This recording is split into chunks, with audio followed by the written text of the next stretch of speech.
Hello students, good evening. Welcome to my channel Tayyaba academy.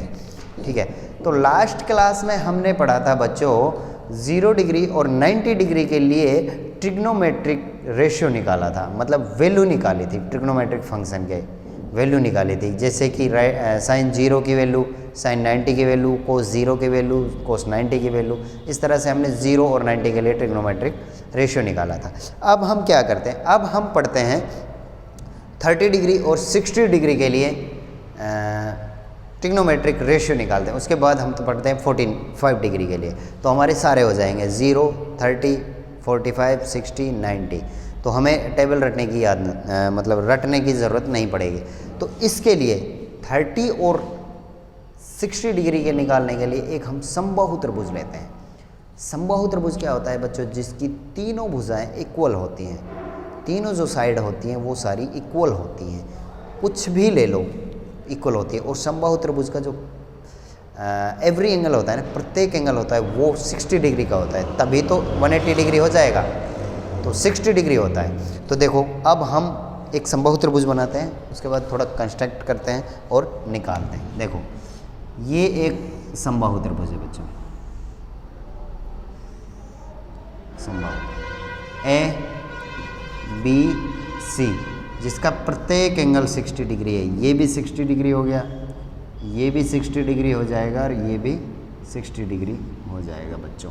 ठीक है, और इनकी जो साइड है, जो सभी साइड हैं वो इक्वल है। मान लेते हैं इनकी प्रत्येक साइड 2a है, तो इसकी लंबाई 2a है, इसकी लंबाई भी 2a है और इसकी लंबाई भी 2a है। तो देखो हमें 30 डिग्री का निकालना है, तो 60 डिग्री तो है हमारे पास, लेकिन हमारे पास 30 डिग्री नहीं है। 30 डिग्री के लिए क्या करेंगे, जो समबाहु त्रिभुज की ये भुजा है ना, इस पे पॉइंट ए से एक लंब डाल देते हैं, एक परपेंडिकुलर डालते हैं, और वह परपेंडिकुलर इस भुजा को 2 इक्वल पार्ट्स में डिवाइड करता है और इस एंगल को 2 इक्वल पार्ट्स में डिवाइड कर देता है। एंगल को भी इक्वल पार्ट्स में डिवाइड कर देता है, इस सामने वाली साइड को भी इक्वल पार्ट्स में डिवाइड कर देता है। तो देखो अब मैं इस पर एक लंब डाल लेता हूँ और जिसको नाम दे दूंगा मैं AD।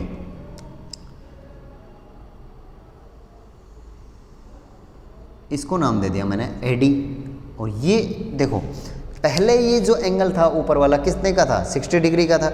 जब हमने इस पे परपेंडिकुलर डाल दिया तो इस एंगल को 2 इक्वल पार्ट्स में डिवाइड कर दिया, तो 60 को इक्वल पार्ट्स में डिवाइड करेंगे तो क्या आएगा बच्चों, 30 आ जाएगा। तो ये आ गया हमारे पास 30 एंगल, और ये भी क्या आ गया, 30 एंगल आ गया। लेकिन जो सामने वाली भुजा है ना, इसको भी समद्विभाजित कर देता है, 2 इक्वल पार्ट्स में डिवाइड कर देता है। तो इसकी लंबाई जब 2a ही थी तो इसकी क्या हो जाएगी, इसकी a हो जाएगी और इसकी भी a हो जाएगी। अब देखो अब हमारे पास ये एंगल ये ट्रायंगल बन गया, और ये ट्रायंगल क्या है, राइट एंगल ट्रायंगल है, क्योंकि ये इसका 90 डिग्री है। ये 90, ये 60 और ये 80, 30, तो ये 180 हो जाएगा। ठीक है, तो अब देखो ये 90 डिग्री हो गया, तो ये AD भुजा होगी। अब AD की लंबाई हमें चाहिए, AD जो साइड है उसकी लंबाई चाहिए। तो उसके लिए ये जो राइट एंगल ट्रायंगल है इसमें क्या लगा देते हैं हम, पाइथागोरस प्रमेय लगा देंगे।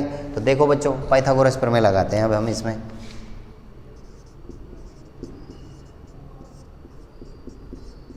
पाइथागोरस त्रिभुज ADB में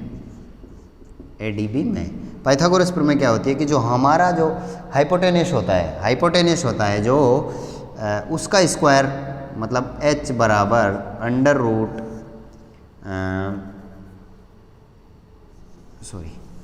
ऐसा नहीं, ऐसे ही लिख लेते हैं इसको डायरेक्ट, h बराबर h स्क्वायर 2a का स्क्वायर बराबर आधार का स्क्वायर, इट मीन्स बेस का स्क्वायर। बेस हमारा क्या है, a स्क्वायर प्लस, और लंब का स्क्वायर, लंब हमारा क्या है बच्चों, AD तो हमें निकालना है, तो AD का स्क्वायर। जब AD को हम निकालेंगे तो बाकी संख्या को इधर ले जाएंगे तो ये माइनस में हो जाएगा। तो AD का वैल्यू क्या हो जाएगा बच्चों, अंडर रूट 2a का whole square minus a square. ये AD की वैल्यू आ जाएगी हमारे पास निकल के। तो AD का वैल्यू हमारे पास बच्चों ये आ गया 2a square minus 4a square. अब आगे देखो AD बराबर अंडर रूट 2 का स्क्वायर करेंगे क्या आएगा बच्चों 4, और a का स्क्वायर करेंगे तो a square minus a square. अब देखो इसको हम आगे सोल्व कर सकते हैं। AD equal to 4a square में से 1a स्क्वायर जाएगा तो क्या बचेगा बच्चों अंडर रूट 3a स्क्वायर। अब देखो AD का वैल्यू क्या आएगा हमारे पास, अंडर रूट 3 का वैल्यू वैसे तो हमें पता है लेकिन पॉइंट्स में आएगा, तो हमें पॉइंट्स में ना लेके अंडर रूट 3 ही रखते हैं। अंडर रूट 3 और a का स्क्वायर है, तो a का जब स्क्वायर को और वर्गमूल को हटाएंगे तो क्या बच जाएगा a, तो ये आ गया a। तो AD का वैल्यू आ जाएगा हमारे पास अंडर रूट 3a, तो इसकी वैल्यू आ जाएगी 3 और a, बाहर 3 और a। अब हमें तीनों साइड पता चल गई और हमारे पास 30 डिग्री भी और 60 डिग्री भी। तो सबसे पहले क्या करते हैं हम 30 डिग्री के लिए निकाल लेते हैं। 30 डिग्री के लिए ट्रिग्नोमेट्रिक रेशियो,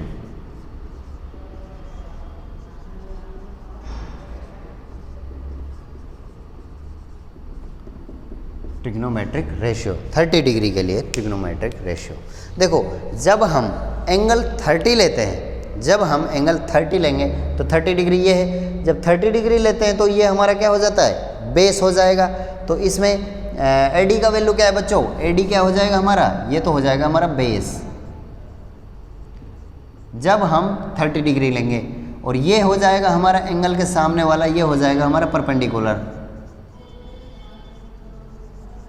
परपेंडिकुलर और ये हो जाता है हमारा हाइपोटेनस, ये हमारा P हो जाएगा, परपेंडिकुलर बोल दो इसको, ये हमारा P हो जाएगा और ये हमारा बेस हो जाएगा। ठीक है, तो अब देखो अब हमें साइन का वैल्यू निकालना है, साइन 30 का वैल्यू, साइन 30 का वैल्यू निकालना है। तो साइन 30 क्या होता है, साइन का वैल्यू हमारा क्या होता है बच्चा, परपेंडिकुलर अपॉन हाइपोटेनस होता है। तो परपेंडिकुलर अपॉन हाइपोटेनस, इस ट्राइंगल में परपेंडिकुलर क्या है बच्चों, परपेंडिकुलर ये है BD, हाइपोटेनस क्या है बच्चों AB, तो ये AB आ गया। अब देखो BD का वैल्यू क्या है बच्चों A, BD का वैल्यू है A अपॉन AB की वैल्यू क्या है बच्चों 2A, तो ये आ गई 2A, ये क्या आ गई 2A। अब देखो A से A कैंसिल हो गया तो यहाँ क्या बचा 1/2, मतलब साइन 30 की वैल्यू क्या होती है बच्चों 1/2। इसी तरह से अब हम कोस की वैल्यू निकाल लेते हैं।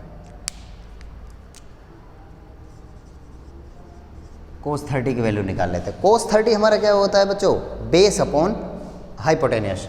तो इसमें बेस क्या है हमारा, बेस है हमारा AD, हाइपोटेनस क्या है बच्चों AB। अब AD का वैल्यू क्या है बच्चों अंडर रूट 3A, जो हमने यहाँ निकाला था अंडर रूट 3। इसका ध्यान रखना है जो ये A है ना अंडर रूट से बाहर है, और AB का वैल्यू क्या है बच्चों हाइपोटेनस का वैल्यू क्या है हमारा 2A। तो देखो यहाँ A से A कट गया तो इसके वैल्यू क्या आ गया अंडर रूट 3/2। तो cos 30 की वैल्यू क्या होती है बच्चों अंडर रूट 3/2। अब देखो अब हमें tan 30 का वैल्यू निकालना है। tan का वैल्यू क्या होता है बच्चों परपेंडिकुलर अपॉन बेस, परपेंडिकुलर इसमें क्या है बच्चों BD, तो यह हो जाएगा हमारा BD अपॉन बेस हमारा क्या है AD। अब BD का वैल्यू क्या है बच्चों A और AD का वैल्यू क्या है, AD का वैल्यू है अंडर रूट 3A। अब देखो A से A कैंसिल तो क्या बचा 1/√3। तो tan 30 का मान क्या होता है 1/√3। अब हम क्या करते हैं, अब हम कोट का मान निकाल लेते हैं, कोट 30 का। वैसे तो कोट 30 किसका अपोजिट होता है tan 30 का होता है। यदि इसकी वैल्यू 1/√3 है तो इसकी वैल्यू क्या आ जाएगी √3, वह उल्टी हो जाएगी।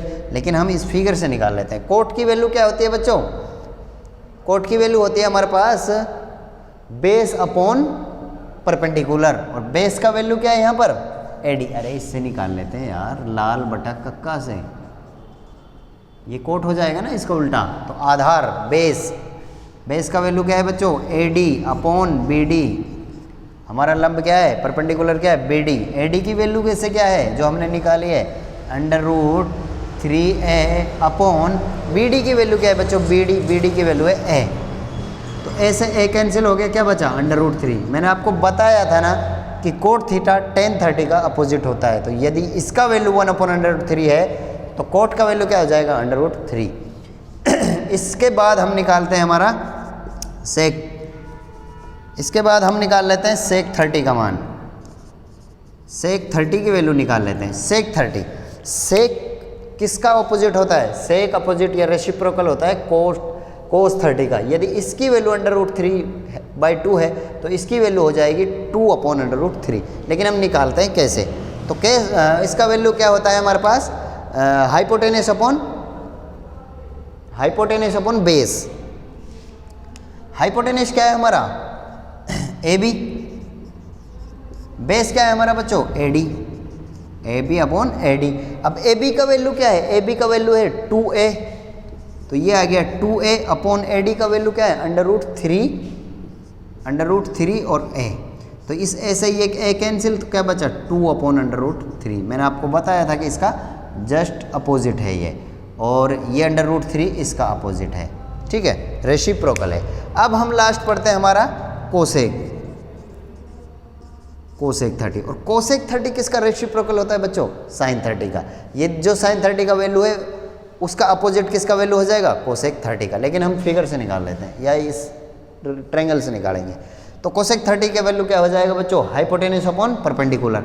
हाइपोटेनस क्या है हमारा AB, परपेंडिकुलर क्या है बच्चों हमारा BD, ये BD और AB का वैल्यू क्या है बच्चों 2a/, BD का वैल्यू क्या है a।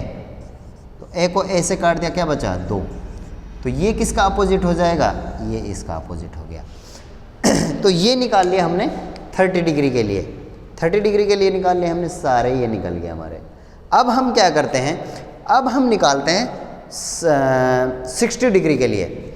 अब देखो ये तो 30 डिग्री के लिए था, अब हम क्या निकालते हैं 60 डिग्री के लिए ट्रिग्नोमेट्रिक रेशियो।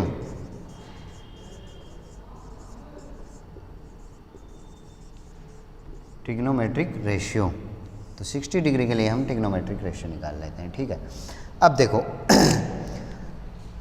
जब हमारा एंगल थीटा 60 डिग्री होगा तो इस 60 डिग्री के जो साथ में लग रही है भुजा, वो क्या हो जाएगी, बेस। भाई देखो इसमें यहाँ देख लो, अब हम क्या करते हैं कि ये जैसे हमारे पास ये राइट एंगल ट्रायंगल था शुरू में, हमने इस थीटा को लिया था 30 डिग्री, लेकिन अब हम इसको ना लेके अब हम इसको ले रहे हैं 60 डिग्री। यदि ये हमारा थीटा है तो ये हमारा क्या हो जाएगा बेस, और ये हमारा क्या हो जाएगा परपेंडिकुलर है, ये हमारा क्या हो जाएगा हाइपोटेनस हो जाएगा। बस इस फिगर में और इसमें बेस और परपेंडिकुलर चेंज होते हैं। पहले ये बेस था, अब ये बेस हो गया, क्योंकि हमने थीटा एंगल लिया था पहले, अब हमने 60 एंगल ले लिया तो ये बेस हो गया, ठीक है। और अब ये बेस और पहले ये बेस था, तो अब हम इसको लेके 60 का मान निकालते हैं। देखो इसको नाम दे दो A, D और B, सेम है वही, बस दो चीज़ बच रही है, बेस चेंज होता है और परपेंडिकुलर चेंज होता है। क्यों, क्योंकि हमारा एंगल चेंज हो गया। एंगल के अलोंग में जो साइड होती है वो बेस होती है, और एंगल के सामने जो साइड होती है वो तो परपेंडिकुलर होती है। तो इसी तरह इसमें था, पहले हमने ये एंगल लिया था तो इसके सामने वाली क्या है परपेंडिकुलर है, और इसके अलोंग में जो साइड है वो बेस है। तो अब हम इसको लेके चलते हैं, ठीक है। तो अब हम क्या निकालते हैं, हम sin 60 का मान निकाल लेते हैं। sin 60 क्या होता है बच्चों, साइन की वैल्यू कैसे निकालते हैं, साइन की वैल्यू निकालते हैं हम परपेंडिकुलर अपॉन हाइपोटेनस। अब इसमें परपेंडिकुलर क्या है बच्चों AD, हाइपोटेनस क्या है बच्चों BA या AB, जो आप ले सकते हो। अब AD का वैल्यू क्या था जो बच्चों हमने निकाला था √3a, तो AD का वैल्यू हो गया √3a अपॉन AB का वैल्यू क्या है बच्चों, AB का वैल्यू 2a है। वैल्यू सेम रहेगी सबकी, वैल्यू इसमें जो थी वही रहेगी, इसमें जो थी वही रहेगी, बस यहाँ पर एंगल चेंज हुआ है, बेस चेंज हुआ है, परपेंडिकुलर चेंज हुआ है, वैल्यू सबकी वही है। तो ये हो गई √3a अपॉन AB का वैल्यू क्या है बच्चों AB का वैल्यू हमारा 2a, तो ये आ गया हमारा 2a। तो ये आ गया हमारा 2a। अब देखो a से a कैंसिल, क्या बचा √3/2। तो sin 60 का मान क्या आ गया √3a/2, जो हमारा cos 30 का मान था वो sin 60 का मान आ गया। अब देखो, अब cos 60 के लिए निकाल लेते हैं। cos 60 क्या होता है बच्चों, हमारा बेस अपॉन हाइपोटेनस। अब बेस क्या है हमारा BD, तो ये हो गया हमारा BD, और हाइपोटेनस क्या है वही AB, ये हो गया हमारा AB। अब BD का वैल्यू क्या है बच्चों, BD का वैल्यू वही A है, तो ये A अपॉन AB का वैल्यू क्या है बच्चों, AB का वैल्यू वही 2A, तो ये 2A हो गया। तो ये A से A कैंसिल हो गया, क्या बचा 1/2। तो सेम cos 60 का मान किसके इक्वल है, sin 30 के मान के इक्वल है। अब हम tan का निकाल लेते हैं, tan 60 का मान निकालो भाई। tan का वैल्यू क्या होता है बच्चों, परपेंडिकुलर अपॉन बेस। तो परपेंडिकुलर इसमें क्या है AD, perpendicular AD upon base क्या है बच्चों BD, बेस हो गया हमारा BD। अब देखो AD का वैल्यू क्या है वही AD का वैल्यू √3 है, √3a अपॉन BD का वैल्यू क्या है बच्चों A। इस A से A कट गया, क्या बचा √3। तो ये tan 60 का मान किसका, ये हो गया √3 हो गया। अब देखो ये तो आगे ये वाले, अब 3 और बचे हैं, उनका वैल्यू निकाल लेते हैं यहाँ पर। अब हमने साइन का निकाल लिया, कोस का निकाल लिया और tan का निकाल लिया। तो अब किसका निकाल लेते हैं, कोट का निकाल लेते हैं, किसी का भी निकालो। और कोट 60 डिग्री, कोट क्या होता है tan का जस्ट अपोजिट होता है। यदि tan परपेंडिकुलर अपॉन बेस है तो ये क्या हो जाएगा बेस अपॉन परपेंडिकुलर, और बेस क्या है हमारा BD और परपेंडिकुलर क्या है AD, ये AD। BD का वैल्यू क्या है बच्चों, इस BD का वैल्यू क्या है, BD का वैल्यू A, ये A अपॉन AD का वैल्यू क्या है बच्चों AD √3a, परपेंडिकुलर है जो √3a। इस A से A कट गया, क्या बचा 1/√3। तो ये वैल्यू आ गई कोट 60 की। अब हम निकाल लेते हैं सेक 60। सेक किसका रेसिप्रोकल है, कोसेक का। ये जस्ट अपोजिट हो गया tan का, कोट हो गया। अब ये सेक है ना जो इस कोसेक का अपोजिट हो जाएगा। लेकिन सेक क्या होता है बच्चों, हाइपोटेनस अपॉन बेस। हाइपोटेनस हमारा क्या है AB, और बेस हमारा क्या है बच्चों BD या DB, जो आप चाहो वो रख सकते हैं, उल्टा सीधा कैसा भी। AB का वैल्यू क्या है बच्चों, AB का वैल्यू वही अपॉन 2A अपॉन DB का वैल्यू क्या है, DB का वैल्यू क्या है A। तो A से A कैंसिल हो गया, क्या बचा 2। तो सेक 60 का वैल्यू क्या है 2। इसी तरह से अब हमारा बच गया last cosec 60 degree. Cosec 60 degree निकल गया।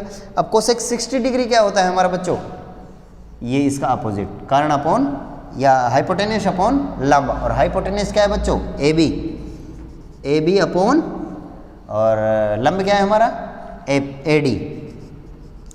AB का वैल्यू वही 2A, और AD की वैल्यू क्या है बच्चों, AD की वैल्यू है √3a।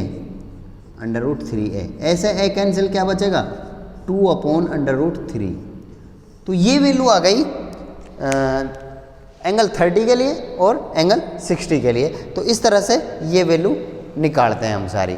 आई होप आपको समझ आया होगा।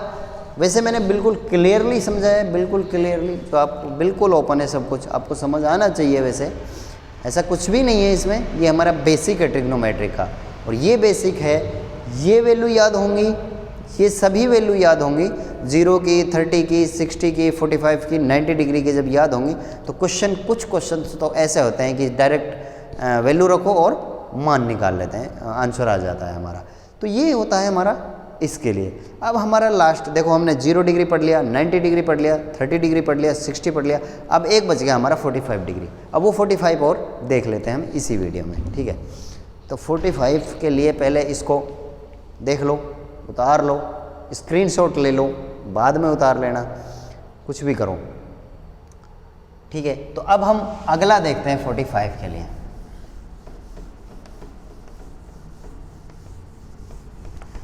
बच्चों 45 के लिए भी एक राइट एंगल ट्रायंगल होता है, और वो उसको सोल्व हो जाएगा राइट एंगल ट्रायंगल से लिए। अब राइट एंगल ट्रायंगल कैसे होगा, उसके एंगल क्या क्या होंगे, कौन सा एंगल 90 होगा, कौन सा एंगल कितना होगा, कौन सा एंगल थीटा होगा। ठीक है, तो वो देख लेते हैं। मैं बता रहा हूँ आपको कि राइट एंगल ट्रायंगल से सोल्व होगा। तो राइट एंगल ट्रायंगल से कैसे होगा बच्चों, तो देखो ये हमारे पास एक राइट एंगल ट्रायंगल है, ये हमारे पास राइट एंगल ट्रायंगल है, इसको नाम दे दो ABC। सबको पता चल रहा है कि B एंगल है वो क्या है 90 डिग्री, तो ये 90 डिग्री हो गया।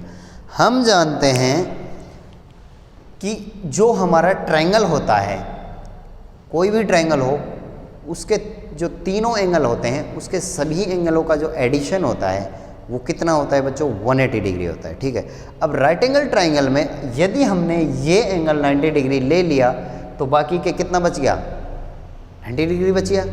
अब 90 डिग्री बचने के बाद अब हमें किसकी वैल्यू निकालनी है, 45 डिग्री की। तो कोई सा भी एक एंगल हम 45 डिग्री ले लेते हैं। मान लो ये हमने 45 डिग्री ले लिया, ठीक है, ये एंगल हमने 45 डिग्री ले लिया है, तो ये एंगल कितने का बचेगा बच्चों, 90, 45, तो 45 का ही बचेगा, तो ये एंगल 45 डिग्री का हो जाएगा। ठीक, ये 45 का हो गया है। देखो, जब किसी भी एंगल के दो एंगल्स, सॉरी एंगल नहीं, किसी भी ट्रायंगल के जब एंगल समान होते हैं, दो एंगल समान होते हैं, तो उनके जो सामने वाली जो साइड होती है वो भी दोनों आपस में इक्वल होंगी। ठीक है, तो मान लेते हैं ये एंगल थीटा है, सॉरी ये 45, ये 45, तो इसके सामने वाली साइड ये हो गई, ये क्या मान लेते हैं हम, ए मान लेते हैं। यदि हमने इसको ए मान लिया, इस एंगल के सामने वाली साइड को ए मान लिया, तो इस एंगल के सामने वाली साइड भी क्या हो जाएगी, ए, बिकॉज ये भी 45 डिग्री है तो इसके सामने वाली ए, ये भी 45 डिग्री है तो इसके सामने वाली भी एंगल समान है। मतलब समान एंगलों के सामने वाली भुजाओं की वैल्यू भी समान होगी। अब देखो, हमें इस साइड का पता चल गया, सॉरी इस साइड का पता चल गया, इस साइड का पता चल गया, तो इस साइड का हमें निकालना है वैल्यू। और इस साइड की वैल्यू हम किससे निकालेंगे, इस साइड की वैल्यू निकालेंगे हम पाइथागोरस प्रमेय से। अब पाइथागोरस प्रमेय को सब जानते हैं कि पाइथागोरस प्रमेय ओनली राइट एंगल ट्रायंगल में लगती है। तो राइट एंगल ट्रायंगल में जो राइट एंगल होता है उसके सामने वाली भुजा क्या हो जाती है हमारी बच्चों, हाइपोटेनस हो जाती है। और जो एंगल हमने लिया है उसके अलोंग में जो भुजा होती है वो क्या होती है हमारी, बेस हो जाती है। और वो सामने वाली भुजा है वो क्या हो जाएगी, परपेंडिकुलर, परपेंडिकुलर हो जाएगी। अब देखो, अब हमें इस राइट एंगल ट्रायंगल में अब हमें वो लगाना है क्या, पाइथागोरस प्रमेय लगानी है, तो पाइथागोरस प्रमेय लगा देंगे बच्चों।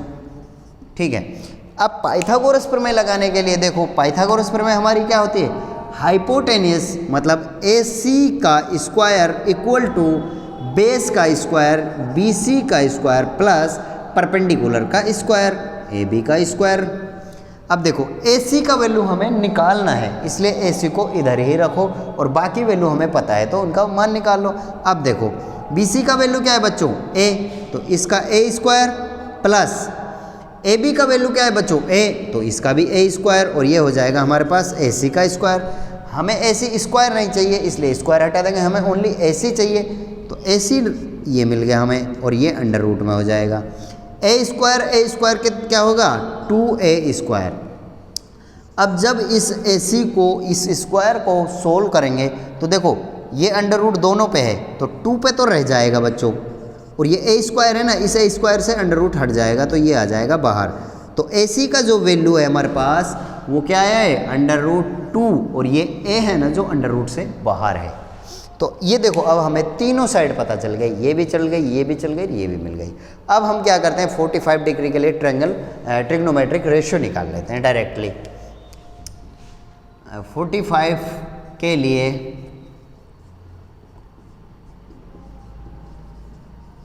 ट्रिग्नोमेट्रिक रेशियो, ठीक, ट्रिग्नोमेट्रिक रेशियो वही चीज़ है, लाल बटा कक्का से पढ़ लेते हैं, सिंपल एक ट्रिक है जिससे याद रहता है सब कुछ। तो सबसे पहले हम किसका निकालते हैं, साइन 45 डिग्री का। साइन 45 के लिए क्या होता है, लंब अपॉन कारण, मतलब परपेंडिकुलर अपॉन हाइपोटेनस। परपेंडिकुलर क्या है हमारा बच्चों इसमें, ए बी। हाइपोटेनस क्या है बच्चों, ए सी। ए बी का वैल्यू क्या है, ए सी का वैल्यू क्या है बच्चों, √2 और ये ए बाहर है। इस ए से ये ए कैंसिल, तो क्या बचा 1/√2। तो साइन 45 की वैल्यू क्या हो जाएगी, 1/√2। इसी तरह से कोस 45 की वैल्यू निकाल लो, कोस 45। कोस 45 क्या होता है हमारा, बेस अपॉन बेस क्या है हमारा, बी सी, और कर्ण क्या है, हाइपोटेनस क्या है, ए सी। बी सी का वैल्यू क्या है बच्चों, ए, और ए सी का वैल्यू क्या है, वही √2a। इस ए से ए कैंसिल, तो क्या बचा 1/√2। इन दोनों की वैल्यू सेम आती है। इसके बाद tan 45 निकाल लेते हैं, tan 45। अब tan 45 क्या होता है, लंब अपॉन आधार। लंब क्या है हमारा, परपेंडिकुलर क्या है हमारा, A B. A B upon base क्या है हमारा, बी सी। अब ए बी का वैल्यू क्या है बच्चों, ए, बी सी का वैल्यू क्या है, ए से ए कैंसिल, क्या बचेगा 1। तो इसकी वैल्यू 1 आ गई। उसके बाद अब हम निकाल लेते हैं कोट 45 का, कोट 45। अब कोट 45 क्या होता है बच्चों हमारा, base B C upon perpendicular A B. B C का वैल्यू क्या है, ए, और ए बी का वैल्यू क्या है, ए से ए कैंसिल 1। इसकी वैल्यू भी 1 आती है। ये दोनों इक्वल होते हैं, ये दोनों इक्वल होते हैं। अब बचता है हमारे पास सेक 45 डिग्री। सेक की वैल्यू क्या होती है बच्चों, सॉरी कोट 45 है ना, उसकी वैल्यू होगी base upon perpendicular A B. बिल्कुल करेक्ट है। इसका हो जाएगा हाइपोटेनस ए सी, और हाइपोटेनस अपॉन बेस, बेस है हमारा क्या है, बी सी। तो ए सी का वैल्यू क्या है बच्चों, √2a। बी सी का वैल्यू क्या है बच्चों, बी सी का वैल्यू है ए, और इसका वैल्यू था 2a, √2a। तो ये ए से ए कैंसिल, क्या बचेगा, √2, √2 आ गया। अब कोसेक 45 है। कोसेक 45 बराबर क्या होता है, hypotenuse A C upon perpendicular A B. तो ये ए सी अपॉन ए बी। ए सी का वैल्यू क्या है बच्चों, ए सी का वैल्यू है हमारे पास √2a अपॉन ए बी का वैल्यू क्या है, ए बी का वैल्यू है हमारे पास ए से ए कैंसिल √2। तो इसमें साइन 45 में साइन 45 कोस 45 का इक्वल होता है, tan 45 कोट 45 इक्वल होता है, और सेक 45 और कोसेक 45 का वैल्यू इक्वल होता है। तो बच्चों हमने सभी की वैल्यू निकाल ली है। तो आई होप आपको अच्छी तरह से समझ आ गया होगा। आप इसका भी स्क्रीनशॉट ले सकते हैं, जिससे आपको बाद में अपनी नोटबुक में उतार लेना, या आप समझ लेना, किसी भी तरीक़ा से समझ लेना। तो ये होता है, ये वेरी इजी है, बहुत सिंपल है। हम क्या करते हैं, हम क्लास में नहीं पढ़ते हैं इन चीज़ों को, पढ़ना चाहिए, बेसिक चीज़ें पढ़नी चाहिए। यदि आपका बेसिक क्लियर है तो आपको कोई भी कहीं भी नहीं रोक सकता, ठीक है। तो बेसिक क्लियर रखो, किसी भी टॉपिक का उसको बेस से लेके पढ़ो, वीडियोस देखो, यूट्यूब पे देखो, अलग अलग टीचर्स की अलग अलग वीडियोस होती हैं, उनको देखो। कॉन्सेप्ट तो एक ही होता है, लेकिन थोड़ा सा मेथड, जो पढ़ाने का जो तरीका है टीचर्स का, वो थोड़ा अलग हो जाता है। तो उसके लिए आप बने रहो हमारे साथ, हम आपको और इससे अच्छे और आगे जो आगे वाले टॉपिक हैं वो लेके आएंगे और आपको समझाएंगे। हम आपके लिए ही हैं, आप पढ़ोगे, आप देखोगे तो हमारे व्यूज़ बढ़ेंगे। तो आप देखो, शेयर करो, लाइक करो, जो भी जितना भी आपसे हो सकता है आप करो। आपके लिए हम मेहनत कर रहे हैं, आप रिस्पॉन्स दोगे तो हम भी आपको अच्छे से अच्छा पढ़ाएंगे। Thank you.